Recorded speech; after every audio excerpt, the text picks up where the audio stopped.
La capacité de Tsippora, femme de Moïse, à intervenir en cette circonstance peut être mieux comprise en considérant plusieurs hypothèses.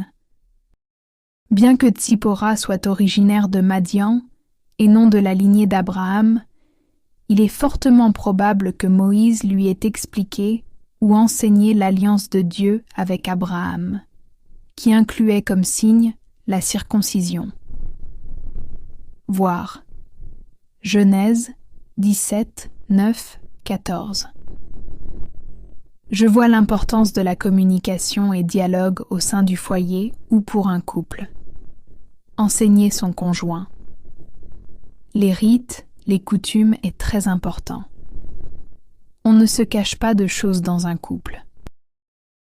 Moïse était auparavant membre et héritier d'une famille hébreu, fidèle à Dieu, avant d'être adopté par la fille du Pharaon. Il connaissait donc la loi d'Abraham et savait que la circoncision était une obligation vitale pour ceux qui faisaient partie de l'alliance divine.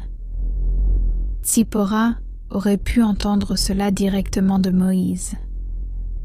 Et cela était enseigné à Moïse dans sa famille et non chez la fille de Pharaon. C'est pourquoi, en procréant, ces enfants doivent bénéficier d'abord de la protection, les inculquer des enseignements et des règles importantes dès leur enfance. La femme de Moïse a vu la gravité de la situation. Moïse étant attaqué par Dieu, probablement tombé malade ou très affaibli. C'est cette gravité qui a poussé Tsippora à agir rapidement. Étant proche de son mari, elle a peut-être reçu une conviction intérieure pour accomplir un acte qu'elle ne comprenait pas pleinement. Moïse n'avait pas encore circoncis son fils avant ce moment. Est-ce que c'était la négligence, désobéissance?